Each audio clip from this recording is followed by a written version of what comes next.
مکتوب 25 مکتوب وصیت جن کارندوں کو زکوٰۃ و صدقات کی وصولی پر مقرر فرمایا، فرماتے تھے اللہ وحدہ لا شریک کا خوف دل میں لیے ہوئے چل کھڑے ہو،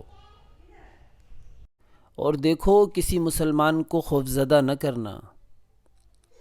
اور اس کے املاک پر اس طرح سے نہ گزرنا کہ اسے ناگوار گزرے، اور جتنا اس کے مال میں اللہ کا حق نکلتا ہو اس سے زائد نہ لینا۔ جب کسی قبیلے کی طرف جانا تو لوگوں کے گھروں میں گھسنے کی بجائے پہلے ان کے کنووں پر جا کر اترنا، پھر سکون و وقار کے ساتھ ان کی طرف بڑھنا، یہاں تک کہ جب ان میں جا کر کھڑے ہو جاؤ تو ان پر سلام کرنا اور کہنا کہ اے اللہ کے بندو، مجھے اللہ کے ولی اور اس کے خلیفہ نے تمہارے پاس بھیجا ہے۔ اگر تمہارے مال میں اللہ کا کوئی حق نکلتا ہے تو اسے وصول کروں، لہٰذا تمہارے مال میں اللہ کا کوئی واجب الادا حق ہے کہ جسے اللہ کے ولی تک پہنچاؤں؟ اگر کوئی کہنے والا کہے کہ نہیں تو پھر اس سے دہرا کر نہ پوچھنا، اور اگر کوئی ہاں کہنے والا ہاں کہے تو اسے ڈرائے دھمکائے یا اس پر سختی و تشدد کے بغیر اس کے ساتھ ہو لینا، اور جو سونا یا چاندی درہم و دینار وہ دے لے لینا، اور اگر اس کے پاس گائے بکری یا اونٹ ہوں تو ان کے غول میں اس کی اجازت کے بغیر داخل نہ ہونا، کیونکہ ان میں زیادہ حصہ تو اسی کا ہے، اور جب اجازت کے بعد ان تک جانا تو یہ انداز اختیار نہ کرنا کہ جیسے تمہیں اس پر تشدد کرنے کا حق حاصل ہے۔ دیکھو، نہ کسی جانور کو بھڑکانا، نہ ڈرانا، اور نہ اس کے بارے میں اپنے غلط رویے سے مالک کو رنجیدہ کرنا۔ جتنا مال ہو اس کے 2 حصے کر دینا، اور مالک کو یہ اختیار دینا کہ وہ جون سا حصہ چاہے پسند کر لے، اور جب وہ کوئی حصہ منتخب کر لے تو اس کے انتخاب سے تعرض نہ کرنا، پھر بقیہ حصے کے 2 حصے کر دینا، اور مالک کو اختیار دینا کہ جو حصہ چاہے لے لے، اور جب وہ ایک حصہ منتخب کر لے تو اس کے انتخاب پر معترض نہ ہونا، یوں ہی ایسا ہی کرتے رہنا یہاں تک کہ بس اتنا رہ جائے جتنے سے اس مال میں جو اللہ کا حق ہے وہ پورا ہو جائے، تو اسے بس تم اپنے قبضے میں کر لینا، اور اس پر بھی اگر وہ پہلے انتخاب کو مسترد کر کے دوبارہ انتخاب کرنا چاہے تو اسے اس کا موقع دو، اور دونوں حصوں کو ملا کر پھر نئے سرے سے وہی کرو جس طرح پہلے کیا تھا، یہاں تک کہ اس کے مال سے اللہ کا حق لے لو۔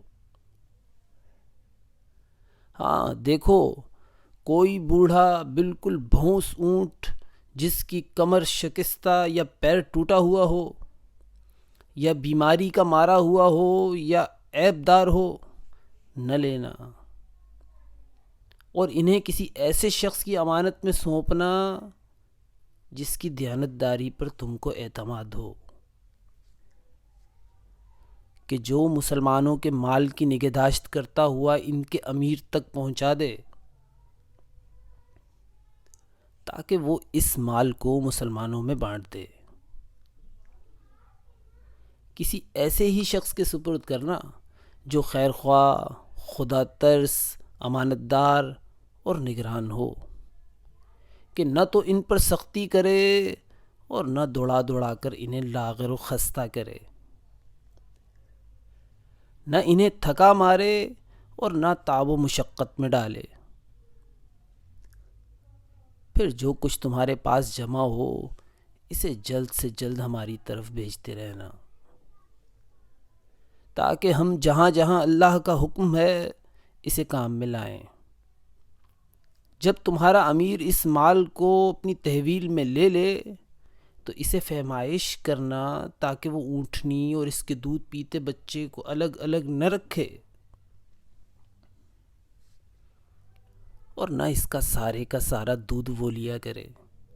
کہ بچے کے لیے ضرر رسانی کا باعث بن جائے،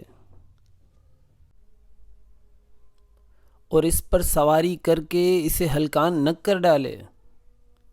اس میں اور اس کے ساتھ کی دوسری اونٹنیوں میں سواری کرنے اور دوہنے میں انصاف و مساوات سے کام لے۔ تھکے ماندے اونٹ کو سستانے کا موقع دے، اور جس کے کھر گھس گئے ہوں یا پیر لنگ کرنے لگے ہوں اسے آہستگی اور نرمی سے لے چلے، اور ان کی گزرگاہوں میں جو تالاب پڑیں وہاں انہیں پانی پینے کے لیے اتارے، اور زمین کی ہریالی سے ان کا رخ موڑ کر بے آب و گیا راستوں پر نہ لے چلے،